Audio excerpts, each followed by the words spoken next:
Yo! There has been some requests for a Chou tutorial, and now we're going to talk about him. We'll be dividing this into two videos. First, an offlane Chou from ForBennyqt's gameplay. Second will be a roamer Chou from Reflicious and a position 4 Chou from Haj's gameplay. Here's the video's timestamp.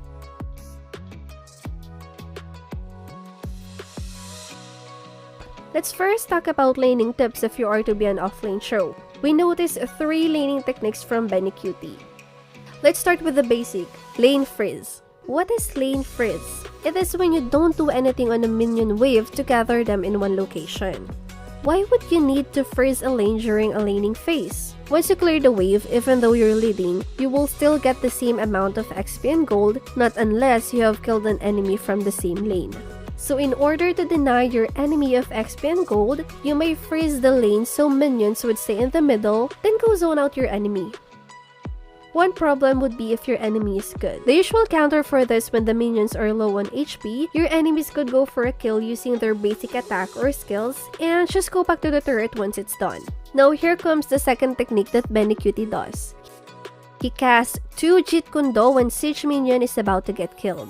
Why? So the enemy would get scared from getting knocked up. But once they insist on getting the last hit on the siege minion, it will still be a good trade on your end. You'd get the chance to lower down their HP and they'd be forced to go back. Example, Hesa insisted on killing the siege minion. In return, his HP got lowered and he had to recall. That made ForBennyqt on the lead at that lane. So why should we use Jeet Kune Do only when the siege minion is about to get killed? Siege minions give the highest XP and gold on each minion wave. So if you successfully deny your enemy the chance of killing one, you will be on the lead. The last technique is holding minions' aggression so they won't come to your team's turrets. Why should we stop them from reaching the turrets? Because once the turret manages to kill the minions, the lane gets neutralized. Meaning, the next wave of minions will meet in the middle. With that, it will be harder for you to deny your enemies of XP and gold. Enemies can just go for a last hit and go back to the turrets. Unlike when you hold the minions, you can relocate their encounter points so you can easily zone out your enemies. You can also use this when you're the tank and your team's XP or gold laner has to recall or get killed. As a tank, you can hold the minions until the gold or the XP laner comes back. At least, no minion wave would get wasted. But we'll get into that in the next video for tank tips. For now, let's just focus on offlane tips. Since you now know laning techniques, are you going to the gold lane or the XP lane? Well, XP lane Chou will still work, but it's favorable if you choose the gold lane. Why? First, with the current meta, sustained heroes like fighters and tanks go to XP lanes. Examples are Thamus, Barretts, or Yushang. These heroes are naturally tough and it would be hard for you to burst them down, except if you manage to kick them towards your turret. But of course, as your rank gets higher, your enemies get better too. It wouldn't be easy for you to outplay them. Even if you did, there's still a chance for them to survive your damage. It could have been a great idea, but if you are to trade poking on a sustained hero, you will suffer a huge loss.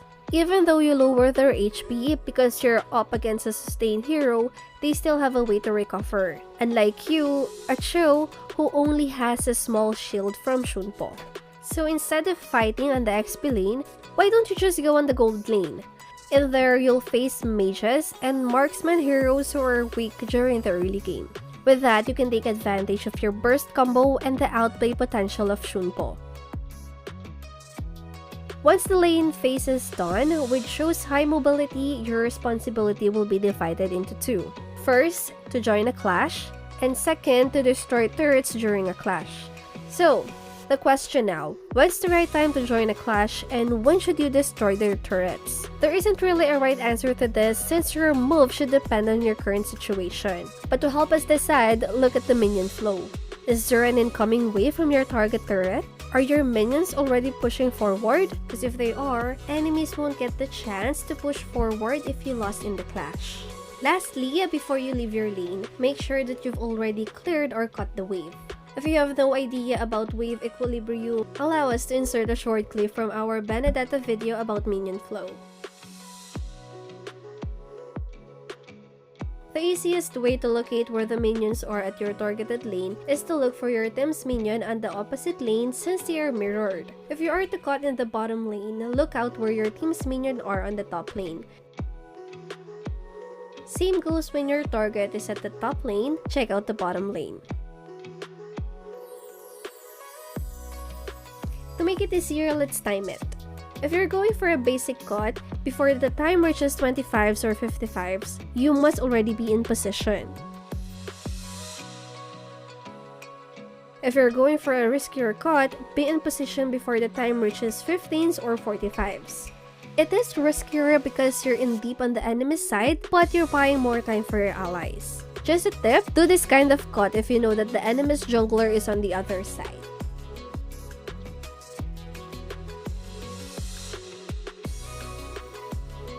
If you're into a bold cut, you should be in position at 10s or 40s. What's good about this is you also get the cut mid lane minions. This move is high risk since you are already at the enemy's base. You can do this during late games since you already have the items to sustain.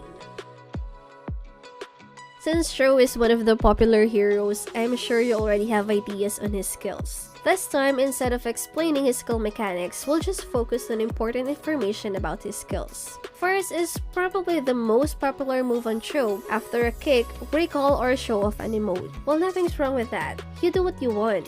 But one concern about is that it doesn't inflict extra damage. Another thing, it cancels out the auto basic attack that Chou could have done in between his ultimate whenever he's close with his target.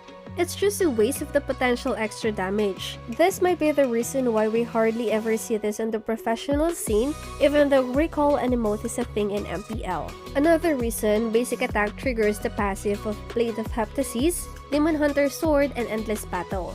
Add Concussive Blast if you're on a tank emblem. Just imagine all the extra damage that gets wasted just because you want to showcase your recall's animation. Well, do your own playstyle. Just don't forget that auto basic attack happens when you're close to an enemy. So if you're still a bit far from your target, then spam that recall. Number 2 on the list will be the skills with flicker. First is gonna be Chou's third skill. You can flicker at the same time to extend his range. Why make it hard when you can just flicker then skill 1? Well, you can do that, but if you did, remember that skill 1 cast animation takes time, giving your enemy time to react and dodge your skill 1. Unlike if you use flicker at the same time with skill 1, once you get teleported to your enemy, cast animation is already finished. Your enemy would immediately get knocked off. You can do this going backwards. It's best to use when an enemy is chasing you, you're near a turret, you can properly position your ultimate. You can go for skill 1 flicker, then ultimate going into the turret. Number 3 on the list will be Chou's ultimate. You can use ultimate, then flicker to the opposite side where you'd want to kick your enemy. Keep in mind that your target must be within the range of your ultimate before you make any move. I want to kick the enemy here, so I'll be using flicker here. I want to kick the enemy here, so I'll be using flicker here. Now let's go to the combo's base form, which is Jeet Kune Do going in, then ultimate. Instead of doing this with the recall, why not let Chou do a basic attack to increase your damage output? Since we're talking about damage output, if you use Shunpo before Jeet Kune Do, your basic attack's damage also increases. Shunpo gives additional penetration on your next basic attack, increasing the damage of this combo. Considering that Shunpo goes on cooldown once an enemy hero gets the last hit of Jeet Kune Do, why not just go for a double Shunpo? Double Jeet Kune Do going in, Shunpo, another Jeet Kune Do for knock-up and to reset Shunpo, ultimate, wait for auto basic attack, Shunpo. So after using ultimate, the next basic attack will have penetration. Ultimate, then basic attack.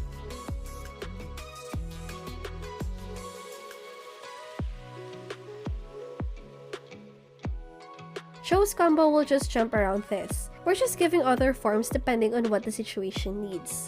Like the Jeet Kune Do flicker, if your target is far, only then you go for a kick.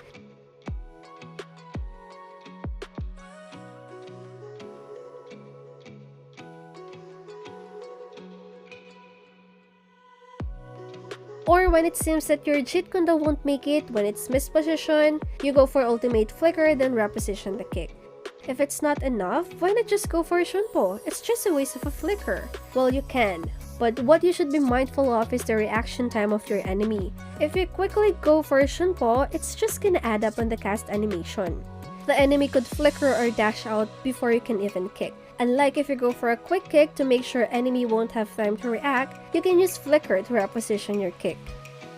Just so you won't be predictable, some players do a double Jeet Kune Do then ultimate, or ultimate flicker to reposition then ultimate before they let the last hit of Jeet Kune Do go.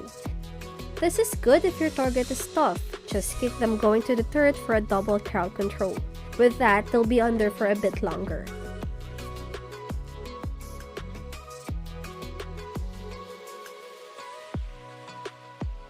Another great idea is to use basic attack in between Jeet Kune Do to activate Concussive Blast.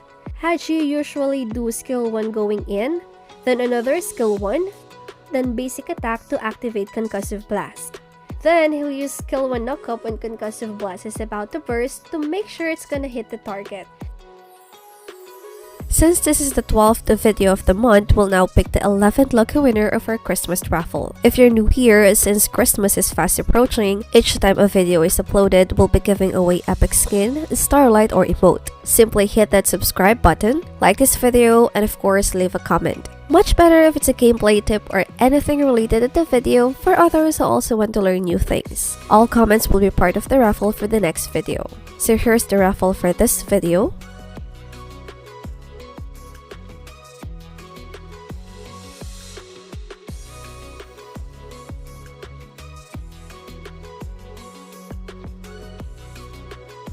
You will be getting